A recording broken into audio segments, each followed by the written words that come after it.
Get ready for the dictation. Dictation will start in 5 seconds. Start. Golaknath versus State of Punjab is one of the landmark cases in Indian legal history. A number of questions were raised in this case, but the most important issue was whether the Parliament had the power to amend the fundamental rights enshrined under Part 3 of the Constitution of India or not. The petitioners contended that the Parliament has no power to amend the fundamental rights, whereas the respondents contended that the constitution makers never wanted our constitution a rigid and non-flexible one. The court held that the Parliament cannot amend fundamental rights.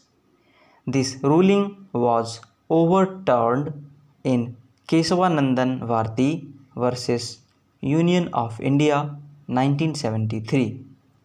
In this, the court held that the Parliament can amend the Constitution including fundamental rights, but the Parliament cannot change the basic structure of the Constitution.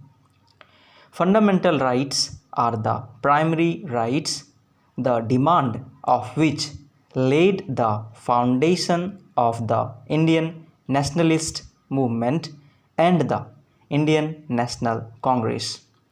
They are the necessary rights that shape the personalities of human beings and provide protection to minorities, backward classes, and other weaker sections.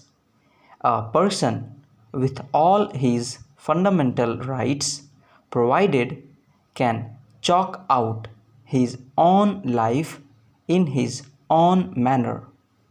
Justice Hidayatullah aptly said that the protection of the fundamental rights is necessary so that we may not walk in fear of democracy itself.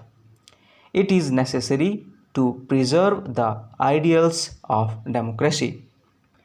Our Constitution has tried to keep these fundamental rights in the safest place possible, out of the reach of Parliament.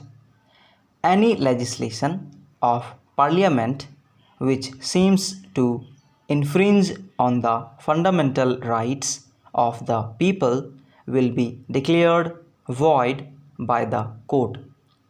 The Constitution has declared them justiciable so that anyone whose fundamental rights have been infringed by the state can take recourse to the court. They are also given preference over the directive principles of state policy, which are non-justiciable in nature, and it is provided that the fundamental rights cannot be abridged for the purpose of enforcing the directive principles of state policy. Article 13 under bracket 2 contains the provision which forbids the state from making any law in contravention of the fundamental rights as provided in Part 3 of the Constitution. Any such law which takes away or abridges the people's basic fundamental rights would be void. On the other hand, Article 368 empowers Parliament to amend any provision of the Constitution. But in the opinion of Justice Hidayatullah, Article 368 cannot be amended by Parliament so as to empower itself to make amendments to fundamental rights, as it will go against Article 13 under bracket 2 of the Constitution. As per the dissenting judges, Article 368 has the power to amend all the provisions of the Constitution, which also includes fundamental rights. For the purpose of Article 13 under bracket 2, an amendment is not a law, or it cannot be tested under this article. Stop.